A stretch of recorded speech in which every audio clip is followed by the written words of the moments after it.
You get. I'm going to have to make this the last question. Go ahead. Okay. Mr. President, my name is Darius Johnson. I'm the president of a very small community bank locally. And my question is this: do you believe that our country, our nation, is stronger as a result of your leadership and having been elected president? And the reason I ask this question is I was reading earlier today that the Consumer Confidence Index is down almost to the lowest point this year in the last September reading. And the expectations index is also trending downward. And I wonder if you think our nation is strong, which I would hope you do. The question is, what is the disconnect between consumers' perception of the nation, of our economy, and yours? Well, it's a great question. There's no doubt in my mind that the country is stronger now than it was a year ago. And so the policies we put in place have reversed a contracting economy. It's now growing. As I said before, we were losing hundreds of thousands of jobs a month. Now, each month, we're adding jobs in the private sector. Businesses are very profitable, which is why the stock market's actually recovered a lot of its value, is because companies are making a profit. But I think that the reason there's a disconnect has to do with a couple of things. Number one, it's the point that, I'm sorry, what was your name? The point that Scott made. I think people just, it seems like everybody's out there yelling at each other and angry, and so that kind of is disquieting. It makes people feel like the country just is pulling apart as opposed to coming together.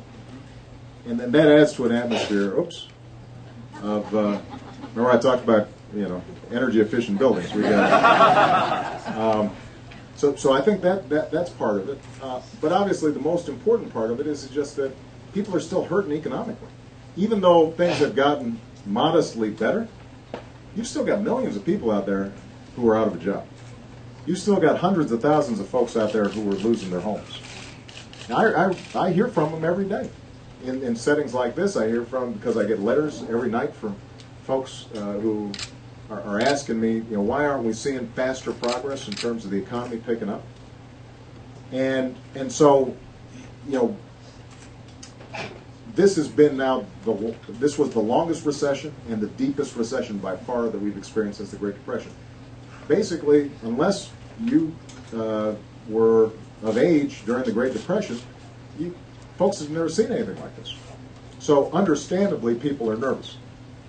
And I think those two things combine, because if you don't have confidence that the country can pull together, and you know that the problems are hard to solve, and you know that we've got competition from China and Japan, India and Brazil and Europe, then you start thinking, well, maybe we're not going to be the same land of opportunity 20 years from now or 30 years from now as we were. And I think even people who are doing okay right now are anxious about the future of the country. And I guess my response then to people is to say, look, in our own individual lives, each of us go through times where it just things like it feels like we get some bad breaks, or we make some mistakes. Something happens in our life where we're kind of in a hole. And, the deeper the hole, sometimes the harder it is to muster up the energy and the go-get-em attitude to be able to climb out of it. But if you persist, at least I've found in my life, and I'm sure everybody here has found in their lives, if you persist, if you stay with it, if you have a positive attitude that doesn't ignore problems, but says, I can solve these problems, as long as I apply myself, and if something doesn't work, I don't brood on the fact that it doesn't work. I'm going to try something different, but I'm just going to keep my eye on a better future, that eventually you get out of the hole. You figure it out. And America has always done that. We've been in tough times before, but we've always figured it out. Eventually, this isn't the first time we've had such, contentious politics. I was, some people may remember when Bill Clinton was president,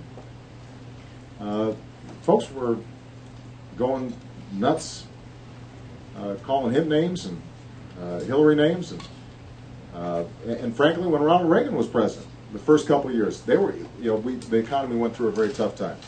And even though now everybody remembers him as a great communicator, at the time, everybody was saying, the country's falling apart. We had inflation and high unemployment, but we got our way. We found our way through it. And I think we'll find our way through this as well. We're just going to have to be persistent. And the one thing, I think everybody has to admit about me, even my detractors, is I'm stubborn. I stay with it, and I'm not going to lose heart about this country, because I know what this country has given to me in my own life. This is the only country in the world where somebody born in my circumstances could stand before you as the President of the United States, or as the President of their country. There's no other country that can provide that kind of opportunity. And if that was true for me, that's going to be true for the next generation. But we're just going to have to keep on pushing. So, and being with families like all of yours gives me great confidence in the future. Thank you very much, everybody. Thank you. Appreciate it.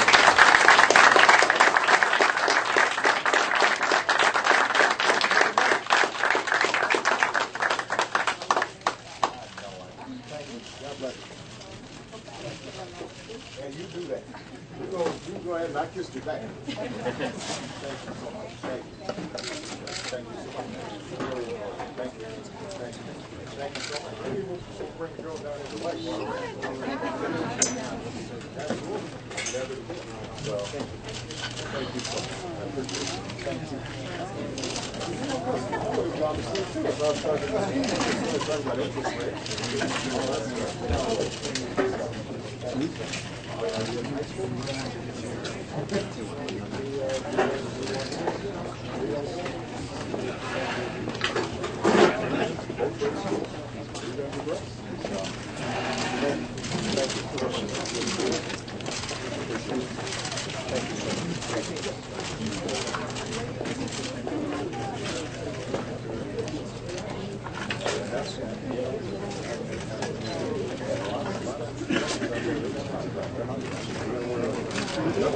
Nothing comes easy. Thank you.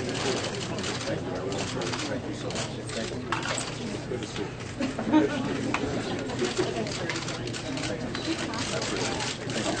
Thank you. Thank you. Tell your son I said hello.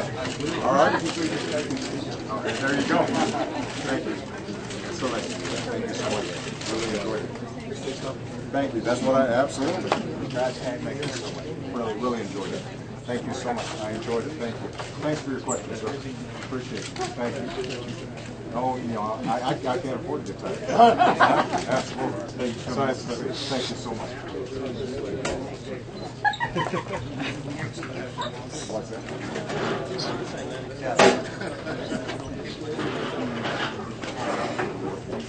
All right.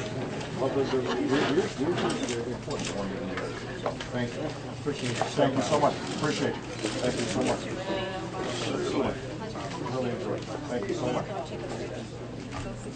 Oh, I was going to pick it up. The White House, the Capitol building. Okay. Thank you. We can arrange that. Okay, thank you so much. I just wanted to point out some of the questions from the students here.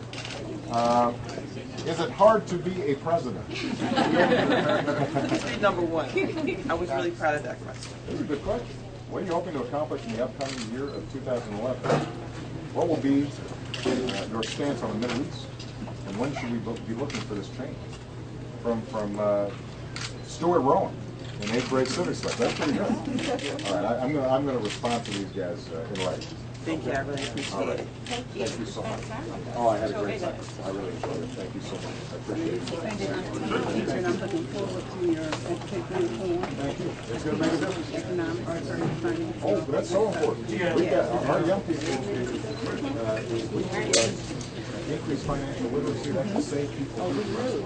I'm looking forward. I'm excited about it. Thank you. Appreciate it. Thank you so much. Thank you. Oh, that's great. I really enjoyed it. Thank you so much.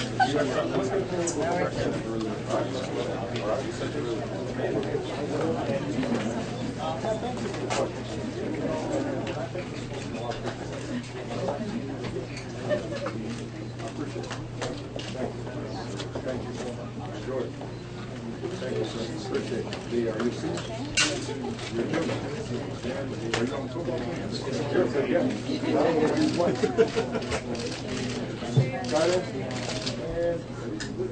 This like might be a Division I body, right?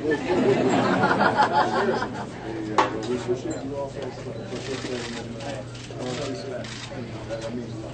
So are you surprised with your service? Impressive young man. God bless you. Thank you, sir. Appreciate it. We have really good. Thank you. Of course. Oh, you got the espresso. Yeah, they can be. Little coffee. We'll get the coffee. I have not, but I love it pretty well.